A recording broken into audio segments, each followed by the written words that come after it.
अर्जुन तो अकेला लड़ा था सारे कौरवों से। आपके साथ तो ये सारे पूरे विपक्ष के जितने भी लोग हैं, पूरा कौरव दल आपने अपने साथ कर लिया है। अगर वाकई इस देश में कोई अर्जुन है वो तो नरेंद्र मोदी है। मुझे लगता है कि राहुल जी को कुछ पता नहीं है। उनके पास कुछ पर्ची मास्टर हैं जो पर्ची लिख के उन्हें दे देते हैं, वो उनको बोल देते हैं। ये जितने भी पर्ची मास्टर हैं, इन्होंने राहुल गांधी जी को बर्बाद कर दिया है। इन्हें ये समझना चाहिए कि राहुल गांधी जी तारक मेहता के चश्मा जैसे सीरियल में बोलने नहीं जा रहे हैं, देश की संसद में बोल रहे हैं। ये भारत की संसद है, ये विमर्श का स्थान है। और देखिए, राहुल गांधी जी को सबसे ज्यादा भय लगता है और उन्हें इतना भय लगता है कि वो देश के प्रधानमंत्री को रोज सुबह उठ करके बिना मुंह धोए पानी पी पी के कोसते हैं, फिर संसद में कोसते हैं, सड़क पे कोसते हैं, घर में कोसते हैं, पब्लिक मीटिंग में कोसते हैं, फिर भी कहते हैं भय लगता है, देश में भय है। तो मुझे लगता है कि राहुल जी को कुछ पता नहीं है। उनके पास कुछ पर्ची मास्टर हैं जो पर्ची लिख के उन्हें दे देते हैं और वो उनको बोल देते हैं। ये जितने भी पर्ची मास्टर हैं, इन्होंने राहुल गांधी जी को बर्बाद कर दिया है। इन्हें ये समझना चाहिए कि राहुल गांधी जी तारक मेहता के चश्मा जैसे सीरियल में बोलने नहीं जा रहे हैं, देश की संसद में बोलने जा रहे हैं। ये भारत की संसद है, ये विमर्श का स्थान है। यहां बड़ा सोच समझ के बोलना चाहिए, लॉजिकली बोलना चाहिए। राहुल गांधी जो बोलते हैं उसका कोई रेलिवेंट नहीं है।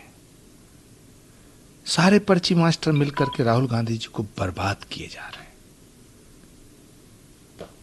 इसके प्रचार जाना है, उन्होंने स्पष्ट ये बात कही कि वो कमल का फूल में चक्रव्यूह रच रहे हैं और वो 6 लोग हैं। 6 लोगों में उन्होंने जो नाम लिए वो कहा कि एक अमित शाह है, नरेंद्र मोदी हैं, मोहन भागवत हैं, अजीत डोभाल और अडानी और अंबानी का नाम लिया। देखिए, राहुल गांधी जी को ना रामायण का कुछ पता है, ना महाभारत का। ये सब सनातन के ग्रंथ हैं।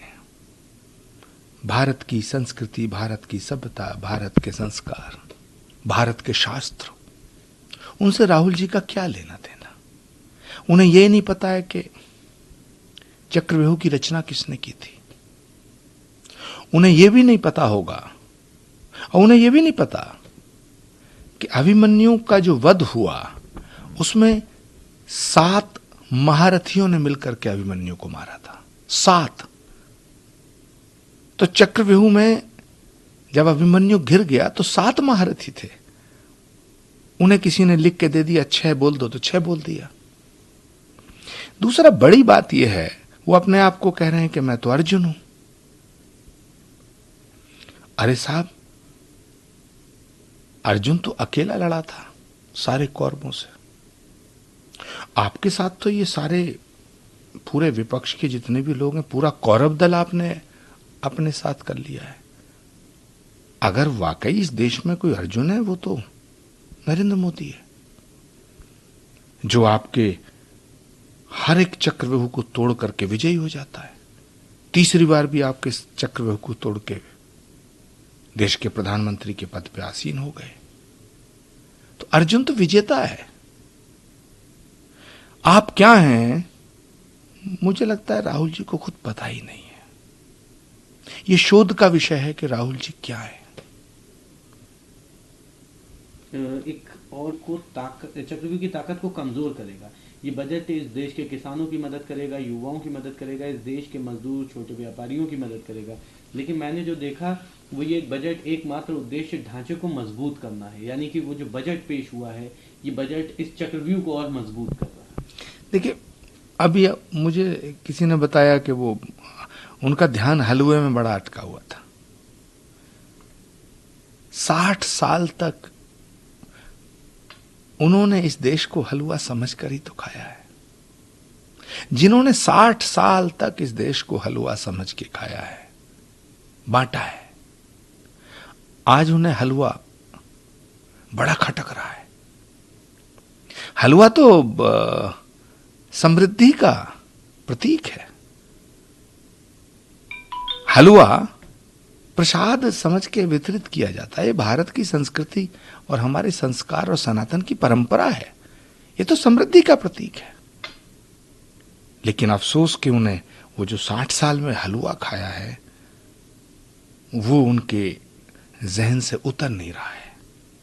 वो फिर हलवा खाना चाहते हैं। तो राहुल जी, हलवा खाइए। हलवा खाने का मौका आपको मिल सकता है दोबारा, लेकिन पहले जो 60 साल में हलवा खाया है उसका हिसाब दीजिएगा। एक और उन्होंने इसी तरह से उन्होंने कई उदाहरण दिए अन्य धर्मों के, जहाँ पे बताया कि चक्रव्यूह के खिलाफ हर धर्म है, और कहीं ना कहीं उन्होंने ये इंडिकेट किया कि भारतीय जनता पार्टी या एनडीए घटक दल के खिलाफ जो है वो सभी धर्म मिलकर उस चक्रव्यूह को तोड़ेंगे। देखिए, कभी वो चक्रव्यूह की बात करते हैं, फिर वो रामायण पे आ जाते हैं, कभी वो महाभारत की बात करते हैं, फिर शिव जी पे आ जाते हैं। मुझे लगता है कि वो किसी दिन कह देंगे कि भगवान शिव की बारात में मैं भी शामिल हुआ था, तो क्या कहेंगे इस पे?